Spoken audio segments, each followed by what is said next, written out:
आरो फिसा फिसौ जे बेसिक नेसेसिटिस मानसिनि थाखाय बे बुस्थुखौ नांगौ बेखौ जों मावनांगौ आरो हिन्जाव माहारिनि आपलिफ्टमेन्टनि थाखाय खामानि मावनांगौ हिन्जाव माहारिखौ जों मारैहाय फोजौनो हायो दिनैहाय जों हिन्जाव माहारिया जुदि प्रत्येकटा खोथायाव गावनि फिसायनाव फैसा बिनांगौबा होमबा जों अनेक समाव इनसाल्टेड फिल खालायो आरो जेनेबा गावहानो जुदि इनकाम थाखायोबा होमबा फिसायनाव आखाइ फाथिनाङा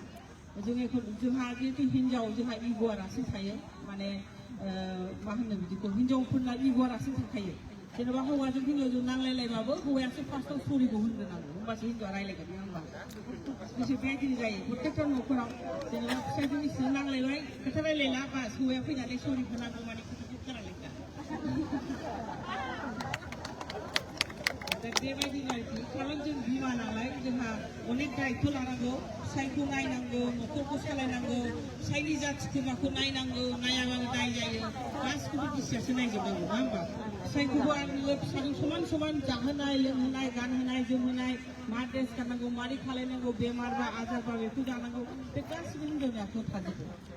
ओंखायनो जोंहा हिन्जावफोरना दायित्व दं आरो हिन्जावफोरखौ जोङो मोनसे मोजां जायगायाव लानानै थांनांगौ आरो आंनि खामानिया बेनो जागोन जे हिन्जाव माहारिखौ एसेबाबो जुदि आपलिफ्टमेन्ट खालामनो हायो 100आव 100थ' हाया बयबोथ' आरो बे रोखोमनि क्वालिफाइड जाया खायफा जेनेबा एसे खम रोंनायफ्रा बिसोरनि थाखायबो सुबिदा थागोन आरो बुरजा रोंनायनि थाखायबो सुबिदा थागोन ओंखायनो आदैहा गाज्रि मोननो नाङा हौवाफोरखौ माबा होननायनि थाखाय माने हौवाफ्राथ' सब समाय जोंनि प्रिय जाखायो जोंथ' फिसायखौबो ज' अनखायो खिन्थु दायित्वखौ जेला बारा जायो होनबा हिन्जावफ्रा एसे रागा जोंनो ओंखारो जेनेबा सब धरनि दायित्वखौ जेला लाजोबनांगौ न'आव होनबा एसे हिन्जावफोरना टेम्पारा बारा जायो आरो दा बेबायदियावहाय जोंहा हिन्जावफोरना मा आखाइयाव मजबुत जानांगौ जेनेबा सासे हिन्जावा जुदि आखाइयाव फैसा थायोबा खिन्थु गावनि थाखायल' खरस खालाया आगोलहाय आङो फिसा फिसौ गैयियाव खालि गावनि थाखायल' शपिं खालायोमोन बाजाराव थांबा गावनि थाखायल' दा आङो गावनो मिन्थिया बाजाराव थांबा खालि गथ' सानैनि थाखायल' बाजार खालायो गावनिखौ खालायनो बावो आं बेफोरखौ दा बेबायदि आरोखि ना प्रत्येक बिमायानो जागोन जोंनि बिमायाबो खालायोमोन दा आंबो बेबायदिनो खालायो दा ओंखायनो जोंहा हिन्जाव माहारिनाव आखाइयाव बा गोहो बोलो थानांगौ होमबासो न'खर मोनसेया मोजाङै माबायो सालायलांनो हायो न'खराबो देरलाङो ओंखायनो आं हिन्जाव माहारिनि थाखाय खामानि मावगोन মই মহিলাসকলৰ কাৰণে কাম কৰিম যে অসমীয়াত অলপ ক'ব লাগিব যে আমাৰ নাৰী শক্তিটো সদায় মানে ষ্ট্ৰং হ'ব লাগে ঘৰখন যিহেতু নাৰীয়ে চলায় সেইকাৰণে আমি এটা ঘৰটো ভালকৈ পৰিচালনা কৰিব লাগিলে নাৰীৰ হাতত পাৱাৰ থাকিব লাগিব সেইকাৰণে আজি যিমানবিলাক আঁচনি দি আছে নাৰীৰ কাৰণে দি আছে যিবিলাক নাৰীয়ে পঢ়া শুনা কৰিছে ইহঁতেতো চাকৰি পাইছেই আৰু যিবিলাক আমাৰ একেবাৰে পঢ়া শুনা কৰা নাই এইবিলাকৰ কাৰণে অৰুণোদয় আঁচনি সেল্ফ হেল্প গ্ৰুপবিলাকৰ কাৰণে আঁচনি বা IBSৰ যিটো সুবিধা কৰি দিয়া হৈছে সেইবিলাক কৰিছে গতিকে আমি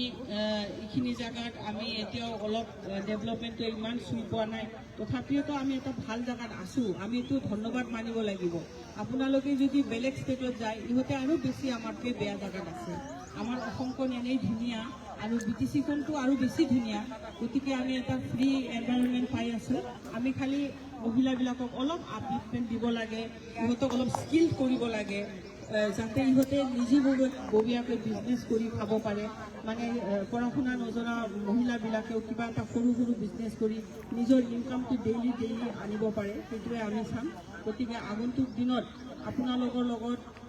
আলোচনা বিলোচনা হৈয়ে থাকিব আৰু আপোনালোকেও সদায় মোক পাই থাকিব আৰু মই আপোনালোকৰ ওচৰত সদায় যাতে মই থাকিব পাৰোঁ আপোনালোকে মোক আশীৰ্বাদ দিয়ক মই ইমান ধৈৰ্য হয় যে আপোনালোকৰ কথা একদমবাৰে ধৈৰ্য সহকাৰে শুনিবৰ কাৰণে আৰু ইমান শক্তি থাকে যে মই গোটেইবিলাক কাম যাতে কৰিব পাৰোঁ গতিকে মই ইমানতে কৈ মোৰ বক্তব্য ইয়াতে সামৰিলোঁ ধন্যবাদ